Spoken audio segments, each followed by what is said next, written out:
You've called the process a sham. Do you think Kavanaugh has been honest in his testimony?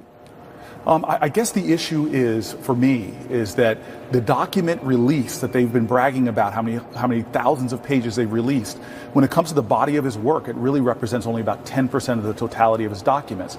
In the little bit that we've gotten that's been marked committee confidential, that I continue today, tweeting every day, just pushing these committee confidential documents out against that sham rule, we are seeing already there's a lot of nuggets in there that are worthy of asking this candidate. Well, speaking of the documents, this morning you said you were going to break Senate rules so you could release documents pertaining to Kavanaugh. You said you were willing to risk expulsion from the Senate to do that. Now Republicans on the committee have said that the documents had already been approved for release before 4 a.m. this morning. Senator Cornyn basically accused you of a political stunt to bolster a possible run for the presidency. Was that just a stunt?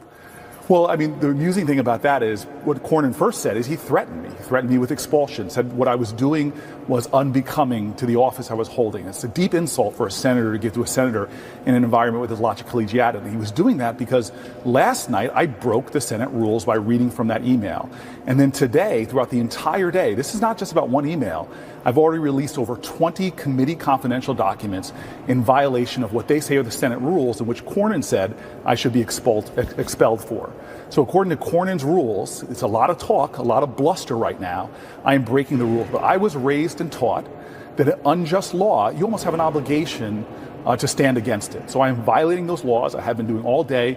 And it was an unjust law. You see, there's no consequence. They will not move to expel me from the Senate for violating the committee confidential rules. And I will continue to do so because I believe the public has the right to know where he stands on these issues. But I guess the question is, was it really a violation? Because at this point, I mean, to be clear, Bill Burke, the President Bush's presidential record representative, said he cleared the documents before 4 a.m. per your staff's request, and that they had told you you could use them publicly. Grassley's office also confirmed you were told that the restrictions on the documents had been waived before you spoke today. So how do you square that with the idea that, with what you've said? Well, I square that very easily. Number one, last night I broke the rules before they then they scrambled to release the document, but I continue to release documents. I've released 20 so far that they have not cleared. I am breaking the rules. I am breaking the sham rules. 20 documents. If you check my Twitter feed, anybody in the public now can have access to the ones that they wanted to hide. They haven't cleared those yet. Maybe they're rushing to catch up to me and clear those as well. So the ones you talked about today, though, earlier, had those been cleared, and did you know those had been cleared? Again, when I broke the committee rules last night, those documents had not been cleared.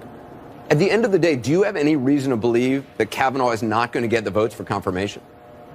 I don't. But again, my duty is to try to properly vet this candidate so that I can give advice and consent. It's written in the Constitution.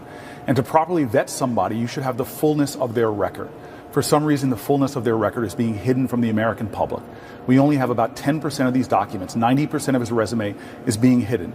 Now, we've been pushing. I pushed documents out about a lot of different things today against the rules of the Senate, against the rules, of the committee. And that's just the tip of the iceberg. That's just a drop in the bucket of the totality of the documents that are out there that they've been hiding. Senator Booker, I appreciate your time. Thank you.